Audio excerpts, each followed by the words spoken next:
Well, welcome to today's Name Him vlog. I'm here with Deborah, and I'm just going to ask Deborah a few questions. And so, Deborah, first of all, how did you become a Christian? How did you make that decision to follow Jesus? So I'd kind of known about God for my whole life, basically. I was brought up going to church. My dad was the vicar at the church I was at until he retired when I was 9. So I think because of that, I sort of thought that being a Christian was about going to church.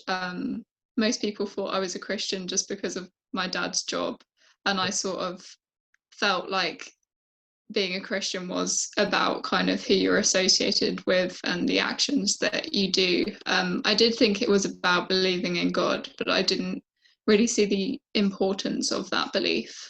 And then I think that as I got older, I started to really see that it was about a relationship with Jesus. That it's not just about going to church, although that is a really great way that we develop our relationship with God.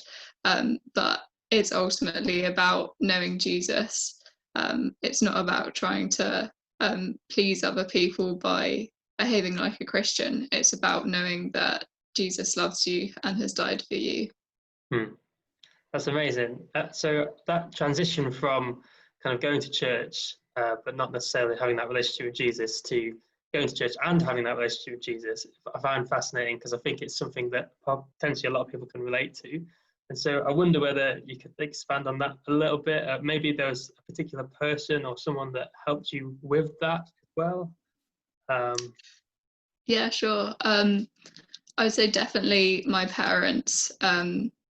They just really showed me who Jesus was, and how much Jesus makes a difference to their life. Like whenever we had a sermon at church, mum discussing with it afterwards with me, and dad just knowing the Bible so well, but seeing how it impacts their life, not just a sort of thing that they know lots of stuff about God, but them being able to say how their relationship with Jesus is changing them, and me seeing that has been so helpful.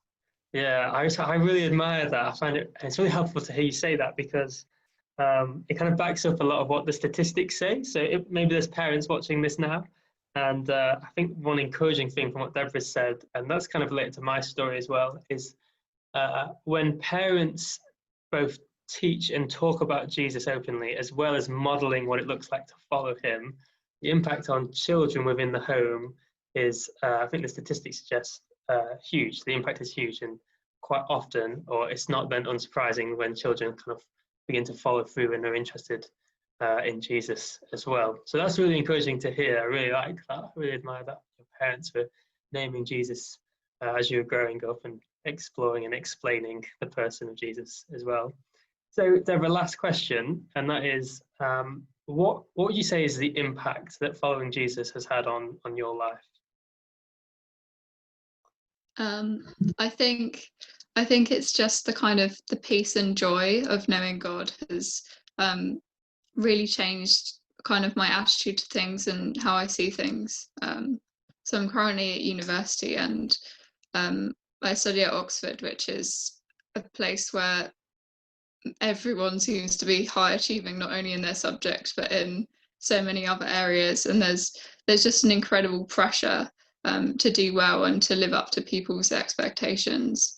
And I think being a Christian, knowing that that Jesus has met all of God's expectations for me, is just so great when it comes to things like exams. I'm just able to have that peace that yes, we're called to honour God with the talents he's given us, but if you don't get the grade which other people feel like you should get, or you feel like you should get, that doesn't change how God sees you at all. And I think it's having that peace and that joy of knowing everything that Jesus has done for me just really changes my attitude to things around me.